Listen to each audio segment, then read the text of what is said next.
আশেপাশে তো কোনো গাড়ি দেখতে পাচ্ছি না।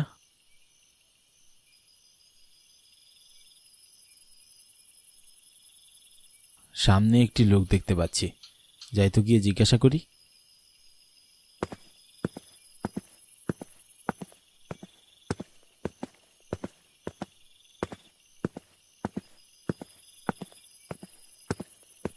দাদা, একটু সাহায্য যদি করতেন। যে বলুন, কি সাহায্য করতে পারি? আমি খুন্তিপুরে যাব, কিন্তু কোনো গাড়িও তো চোখে পড়ছে না। আসলে দাদা, সন্ধ্যা হয়ে গেছে তো, এর জন্য রাস্তায় খুব একটা গাড়ি পাবেননি। অপেক্ষা করলে দু একটা পেতে পারেন, তবে খুন্তিপুরে যাবে বলে মনে হয় না। এখান থেকে খুন্তিপুর বেশ দূরের গ্রাম। কি যে করি বলুন তো, এখন কি আদৌ কোনো উপায় আছে দাদা?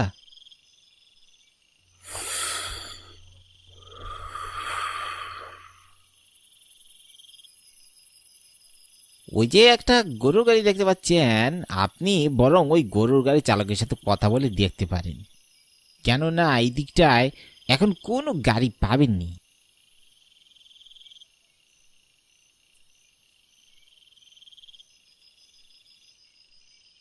কিন্তু গাড়ির ভিতরে তো বেশ কিছু বস্তাও দেখতে পাচ্ছি, হয়তো ভাড়া হয়ে গিয়েছে। ও আবে হয়তো, তারপরেও অপেক্ষা করে দেখুন, কিছু বাড়তি ভাড়া দিবেন আর কি। তাই করি। ধন্যবাদ দাদা, বড় উপকার করলেন। ও আর কিচ্ছু না, সাবধানে যাবেন।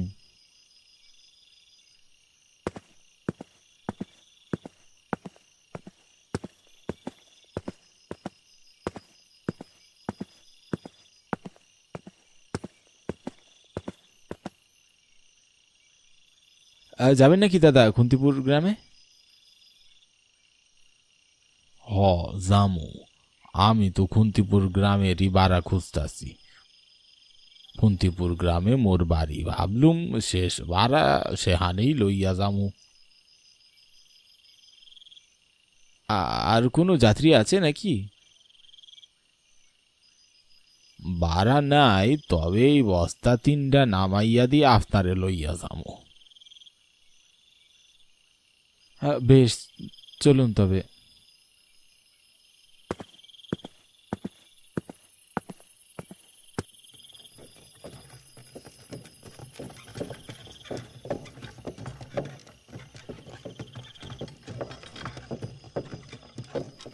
যাক, অবশেষে একটা ব্যবস্থা তো হলো। শীতের রাত, নিস্তব্ধ রাস্তাঘাট, সব মিলিয়ে অন্যরকম ভালো লাগায় মনটা একটু ভালোই লাগছে।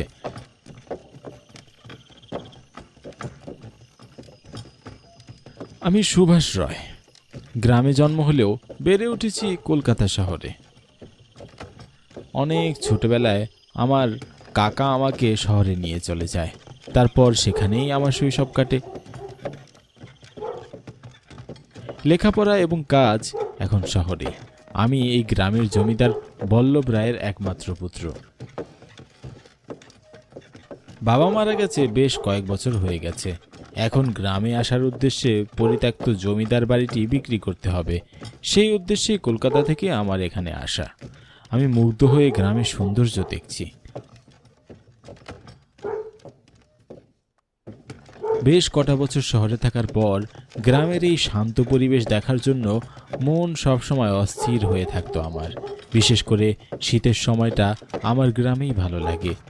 হ্যালো বন্ধুরা, আজ আমি 1xBet নামে একটি অ্যাপ সম্পর্কে কথা বলতে চাই, যেটি সবচেয়ে বিশ্বস্ত বুকমেকার। পিএসজি এবং সেরিয়া এ এই অ্যাপের স্পন্সর। অন্যান্য অ্যাপের তুলনায় এখানে জেতার সম্ভাবনা অনেক বেশি। বাংলাদেশ প্রিমিয়ার লিগ চলছে, এটি সমস্ত ক্রিকেট প্রেমীদের জন্য আপনার প্রিয় দলকে সমর্থন করার দুর্দান্ত সুযোগ। এই অ্যাপে আপনি সমস্ত লাইভ ম্যাচের ফলাফল এবং সেই ম্যাচটি লাইভ দেখতে পারবেন। আপনি স্কোরের ভবিষ্যৎবাণী করে বাজি ধরতে পারেন এবং বিএমডব্লিউ গাড়ি, আইফোন, ল্যাপটপ এবং আরো অনেক কিছুর মতো নগদ পুরস্কার জেতার সুযোগ রয়েছে। এখানে ক্র্যাশ গেম আছে, প্লেন যত উপরে যাবে তত বেশি টাকা পাবেন। এছাড়াও বিভিন্ন ধরনের গেম রয়েছে, আপনি যা খুশি তাই বেছে নিতে পারেন। আর রেজিস্ট্রেশন করার সময় আমার প্রচার কোড 1DAG ব্যবহার করে প্রথমবারের মতো জমাতে পারেন 12,000 টাকা পর্যন্ত ও ফ্রি স্পিন। আপনি সহজেই পেটিএম, ব্যাংক, বিকাশ, নগদ, রকেট এবং অন্যান্য সহজ পদ্ধতির মাধ্যমে আপনার জেতা টাকা তুলতে পারেন। আমি অনেকদিন ধরে এটি ব্যবহার করছি, আপনিও এটি ব্যবহার করতে পারেন। তাহলে আর দেরি কিসের? পিন কমেন্টে লিংক দেওয়া আছে, লিংকে ক্লিক করে রেজিস্ট্রেশন করুন অথবা গুগলে 1xBet সার্চ করে রেজিস্ট্রেশন করুন। রেজিস্ট্রেশনের সময় আমার দেওয়া প্রোমো কোড 1DAG ব্যবহার করুন এবং বোনাস পান।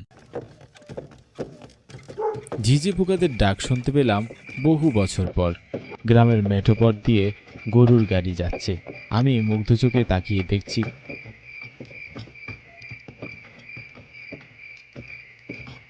গায়ের ঘরগুলো যেন এক একটা শান্তির নির।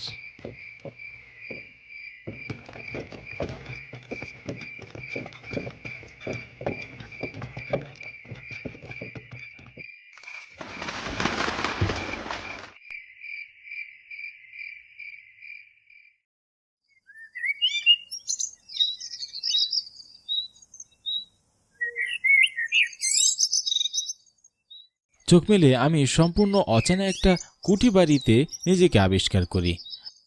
কাল রাতের সব কিছু ধীরে ধীরে মনে পড়ছে। হ্যাঁ, কাল রাতে যে গরুর গাড়িতে করে গ্রামে যাওয়ার জন্য উঠেছিলাম, সেটি মাঝপথে বস্তার ভারে উল্টে যায়।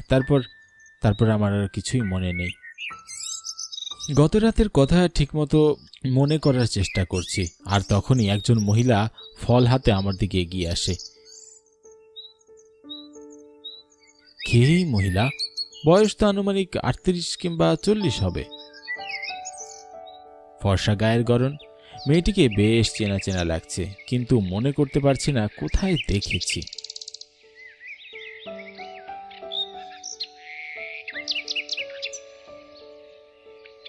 এখন কেমন আছো বাবা?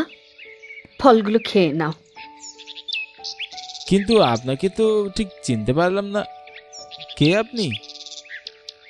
আমাকে তুমি চিনবে না। গত রাতে আমার কুঠি বাড়ির সামনে একটি গরুর গাড়ি উল্টে যায়। আমি সেখানেই তোমাকে অজ্ঞান অবস্থায় পাই, আর তারপর সারা রাত্রি সেবা করার পর তুমি আজ মোটামুটি সুস্থ, তবে পুরোপুরি না। কি বলে যে আপনাকে ধন্যবাদ দেব ভাষা খুঁজে পাচ্ছি না। আসলে আপনি না হলে এই অচেনা গ্রামে হয়তো ওভাবেই পড়ে থাকতে হতো। অসংখ্য ধন্যবাদ আপনাকে। এটা তো আমার দায়িত্ব বাবা। কাউকে বিপদে দেখেও সাহায্য না করলে তো ভগবানও ক্ষমা করবে না আমাকে। আমাকে যেতে হবে। আসলে আমি কলকাতা থেকে এই গ্রামে এসেছি কিছু গুরুত্বপূর্ণ কাজের জন্যে। সে কি, এখনো তুমি পুরোপুরি সুস্থ হওনি? এই অবস্থায় তোমাকে যেতে দিই কি করে বলো তো?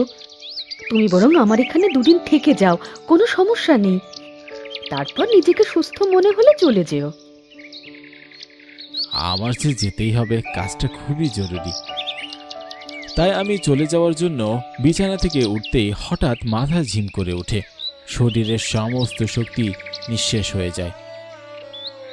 আসলে মহিলাটির কথাই সঠিক, আমার শরীর খুব বেশি দুর্বল। হয়তো অতিরিক্ত রক্তক্ষরণের কারণে এমন হয়েছে।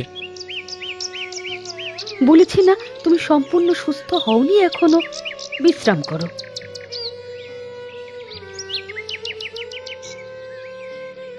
মহিলাটি চলে গেলেন। একটি অপরিচিত বাসায় দুদিন কি করে থাকবো সেটাই ভাবছি। যে কাজে এসেছি সেটাও সমাধান করতে হবে।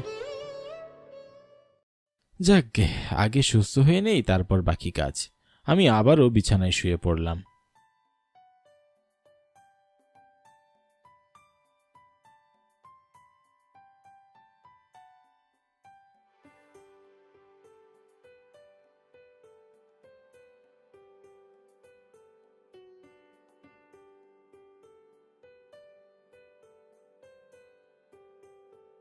ঘুম ভেঙে গেলে আমি মেয়েটিকে আমার সামনে দেখতে পাই। বলা বাহুল্য, মেয়েটি আমার অনেক সেবা যত্ন করছে। আজকালকে কে কার জন্য এতটা করে? সন্ধে হয়ে গেছে, তোমার এখন ফ্রেশ হয়ে কিছু খেয়ে নেওয়া উচিত। ও, অনেকক্ষণ ঘুমিয়েছি। আমি তোমার জন্য খাবার রেঁধেছি, ফ্রেশ হয়ে খেয়ে নাও। আপনার এই সেবার জন্য আমি আপনার কাছে কৃতজ্ঞ।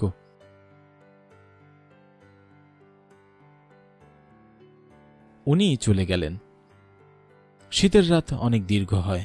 আমি ঘরে বসে মেয়েটা সম্পর্কে ভাবছি। মেয়েটা বেশ ভালো। মেয়েটাকে আর বেশি কষ্ট দেওয়া যাবে না। আর একদিন থেকেই এখান থেকে চলে যেতে হবে। যে কাজে এসেছি সেটা দ্রুত শেষ করতে হবে আমায়। আকাশ কুসুম চিন্তাভাবনা করতে করতে কখন যে ঘুমিয়ে পড়ি টেরই পাইনি।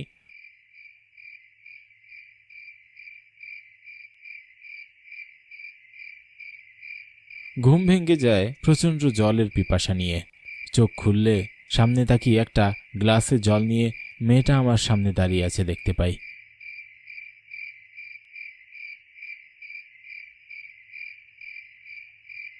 তোমার জল পিপাসা পেয়েছে, তাই জল নিয়ে এলাম। মেয়েটার কথা আমি প্রচণ্ড অবাক হয়ে যাই। জলের পিপাসা লেগে গেছে এই বিষয়টা মেয়েটা কিভাবে জানলো? আমি সেই প্রশ্নটাই করতে যাব, ঠিক সেই মুহূর্তে মেয়েটা বলল, শীতের রাত অনেক দীর্ঘ হয়, এই দীর্ঘ রাতে খিদে লাগা পিপাসা লাগাটা তো স্বাভাবিক। এদিকে আমি তোমার রুমে জল রাখতেই ভুলে গেছি।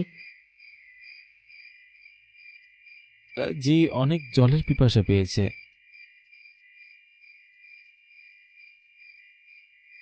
আমি পাশের রুমেই আছি, কিছু প্রয়োজন হলে আমাকে ডেকো। জি ঠিক আছে।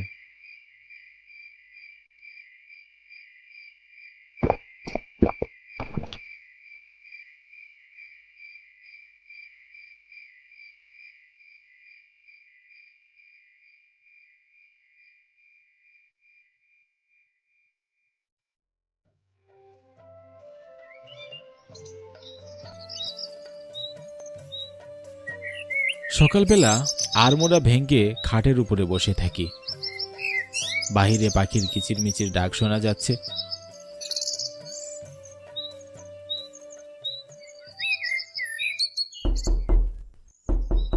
হঠাৎ দরজায় কড়া নাড়ার শব্দে আমি চমকে উঠি। এত সকালে কে এলো? আমি উঠে গিয়ে দরজা খুলে দেই।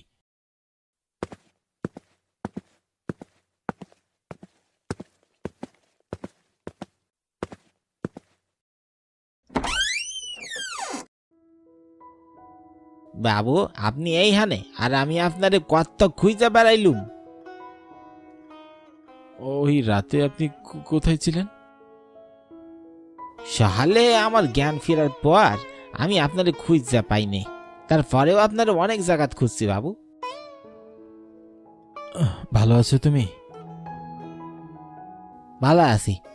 তাই আপনি ওই কুটি বাড়িতে কি করতেছেন? তাড়াতাড়ি এ বাড়ি থেকে চলে যান বাবু, এখানে থাকা নিরাপদ না। এ বাড়িটা সুবিধার না বাবু, আপনি চলে আসেন এখান থেকে। তুমি চিন্তা করো না, আমি ঠিক আছি। তুমি বরং চলে যাও, আমি সুস্থ হয়ে এখান থেকে একাই চলে যাব। মোর কথা শোনেন বাবু, এখান থেকে চলেন। বলছি তো, তুমি চিন্তা করো না, তুমি যাও, আমি সুস্থ হয়ে বাড়ি চলে যাব।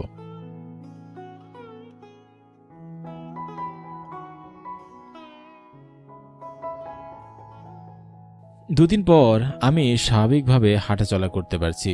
শরীরে আর কোনো রকম ক্লান্তি নেই।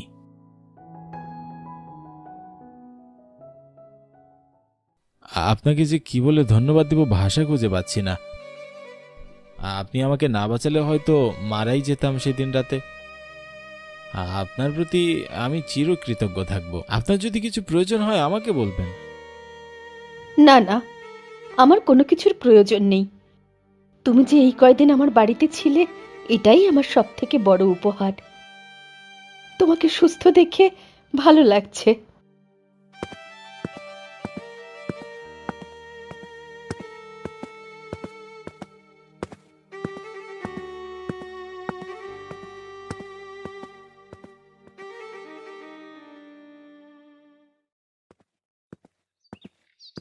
পায়ে হেঁটেই আমি আমার গ্রাম, আমার নিজের বাড়িতে চলে আসি। আসলে দিনের বেলা গাড়ি পাওয়া গেলেও মেঠো পথ ধরে হেঁটে যাওয়ার লোভ সামলাতে পারিনি। তাছাড়া বেশ কদিন হাঁটাও হয়নি। হাঁটতে হাঁটতে আমি আমার নিজের বাড়ির সামনে চলে আসি।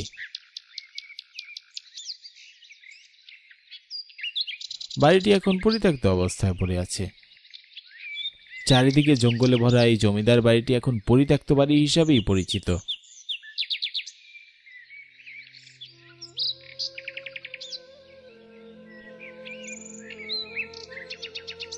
সেই ছোট কাল থেকে কাকাই বাড়ি থেকে আমাকে কলকাতা নিয়ে এসেছেন। গুটি গুটি পা করে আমি বাড়ির ভিতরে প্রবেশ করলাম।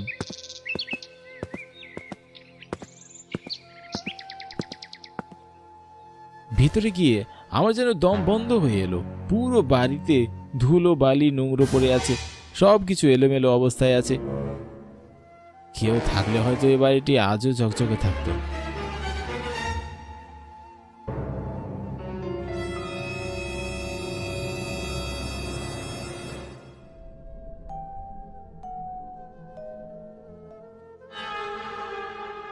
পরিত্যক্ত এই বাড়িটি দেখে মনের ভেতর অজানা এক ভয় জন্মাতে শুরু করলো। অন্ধকারে ডুবে আছি। সম্পূর্ণ বাড়ি কোনো এক কারণে বাইরের আলো বাড়ির ভিতরে প্রবেশ করতে পারছে না। তবে যেটুকু আলো ভিতরে এসেছে তাতে ঘরের সবকিছু মোটামুটি দেখা যাচ্ছে। হঠাৎ দেওয়ালে একটা ছবির দিকে আমার চোখ আটকে গেল।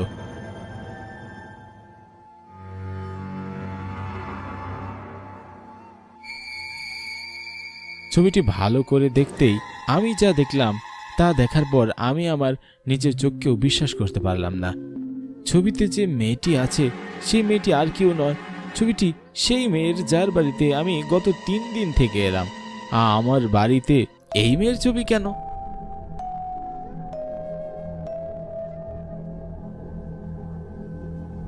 আর কেনই বা এত বছর আগের ছবিতেও তিনি যেমন দেখতে ছিলেন এখনো তেমনই দেখতে?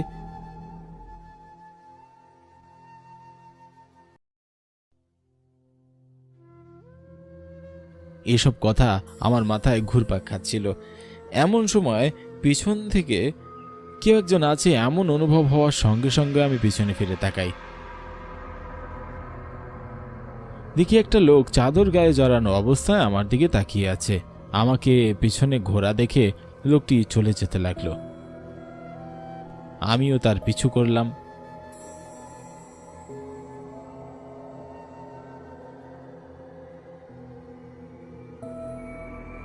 এই দাঁড়াও বলছি, দাঁড়াও, যেও না।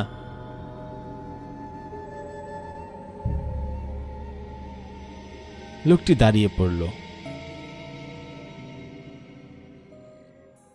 কে তুমি? এই বাড়িতে কি করছো? আমি আমি তো পাগল, সবাই আমাদের বেশি পাগল কইয়া ডাকে। কেন কেন সবাই তোমাকে পাগল বলে ডাকে? আমি কাজকর্ম কিছু করি না, তাই সারাদিন এই জমিদার বাড়িতে ঘোরাফেরা করি, আর তাই আর কি। এই বাড়ি তো তোমার নয়, তাহলে তুমি এখানে ঘোরাঘুরি কেন করো? আমার তো কেউ নাই, তার মতো কোনো আশ্রয় নাই, তাই আমি আর কি বাড়িতে থাই। আর পরিত্যক্ত বাড়ি ওই নবুতের ভয়ে তো ডাকা তো প্রবেশ করে না। বহু বছর আগে এই বাড়িতেই আমি কাজ করতাম। জমিদার মরার পর এই বাড়িটি দেখাশোনা করার মতো আর কেউ ছিল না, তখন থেকে আমি অবধি এই বাড়িটি দেখাশোনা করছি। তা বেশ করেছো, কিন্তু বাড়ির এমন অবস্থা কেন? একটু গুছিয়ে পরিষ্কারও তো রাখতে পারো নাকি? দেখে একটি বিষয় জানার ছিল। হ্যাঁ, কয়ে ফেলান। আসলে বাড়িটির ভিতরে আমি যে ছবিটি দেখলাম ওই ছবিটি কার? এটা জমিদার সাহেবের স্ত্রীর ছবি। তুমি আসলেই পাগল। আমি আমার মাকে চিনি। আমার মায়ের জন্মের সময় তিনি মারা গিয়েছে ঠিকই, কিন্তু তার একটা ছবি আমার কাছে এখনো আছে। আপনি কে বাবু? আমি জমিদার বল্লভ রায়ের একমাত্র পুত্র সন্তান সুভাষ রয়। আমারে মাফ করবেন কথা বাবু, আমি আপনারা চিনতে পারি নাই। ঠিক আছে, কোনো সমস্যা নেই, কিন্তু তুমি বলো তুমি মিথ্যা কেন বললে? কেন বললে যে উনি জমিদার সাহেবের স্ত্রী? আমি মিথ্যা কইতে কথা বাবু, উনি আপনার বড় কাকা জমিদার দুর্লভ রায়ের স্ত্রী, আপনার রাঙ্গা কাকিমা। রাঙ্গা কাকিমা? রাঙ্গা কাকিমার নাম শুনে আমার বুকের ভেতরটা টপ করে উঠল। আমার আজও মনে আছে রাঙ্গা কাকিমার কথা।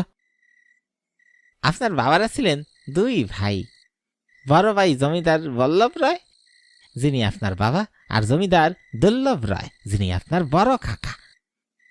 আপনার জন্মের সময় আপনার মা মারা যায়, আর আপনি যখন ছোট ছিলেন তখন এক করুণ রোগে আক্রান্ত হয় আপনার বড় কাকা দুর্লভ রায়, সে মারা যায়।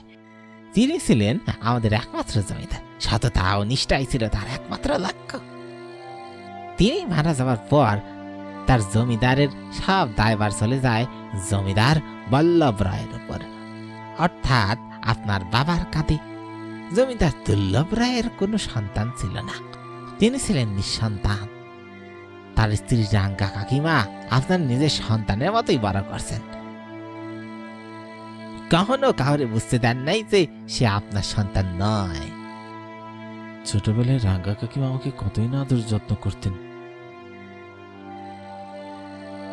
রাঙ্গা কাকিমা এখন কোথায় আছে?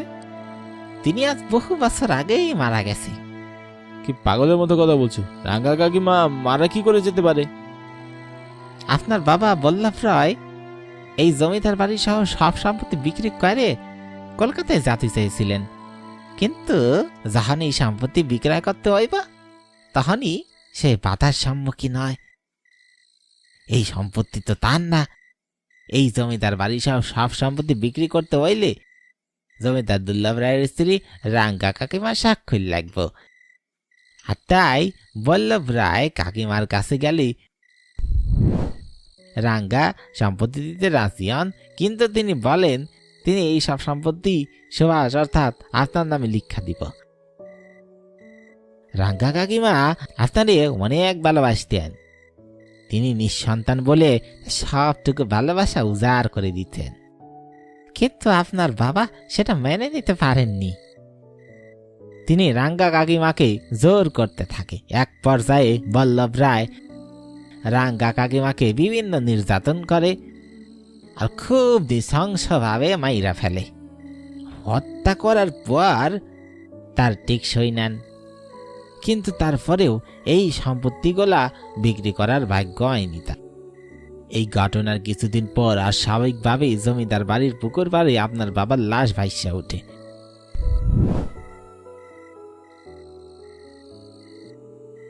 সকলে বলেন রাঙ্গা কাকিমার আত্মাই আপনার বাবারই হত্যা করছে।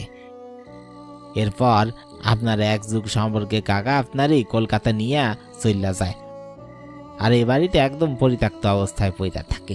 জমিদার বল্লভ রায়ের মৃত্যুর পর কেউ আর এই বাড়িতে প্রবেশ করার সাহসই পায় না। এই পাগলটির কথা শুনে আমার মাথার উপরে আকাশ ভেঙে পড়ল।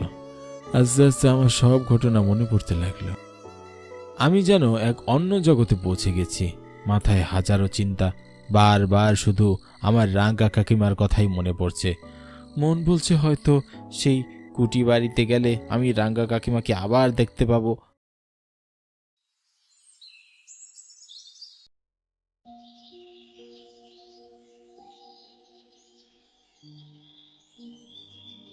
হাঁটতে হাঁটতে আমি একসময় কুঠি বাড়ির সামনে এসে পৌঁছালাম।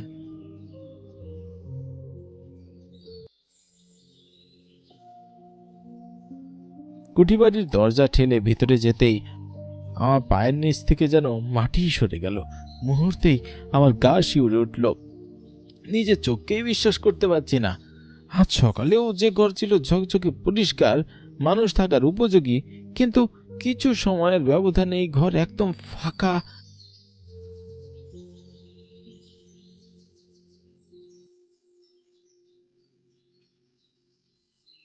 অনেক নোংরা হয়ে আছে। দেখে মনে হচ্ছে এই বাড়িতে গত কয়েক বছরেও কেউ থাকেনি। আমার আর বুঝতে বাকি রইল না, আসলে রাঙ্গা কাকিমাই আমাকে বাঁচিয়েছে। রাঙ্গা কাকিমা মৃত্যুর পরেও তার আদর যত্ন ভালোবাসা থেকে আমাকে বঞ্চিত রাখেননি। আমিও যে তোমাকে ভালোবাসি রাঙ্গা কাকিমা, ক্ষমা করো আমাকে, আমি এতদিন তোমাকে ভুলে গিয়েছিলাম।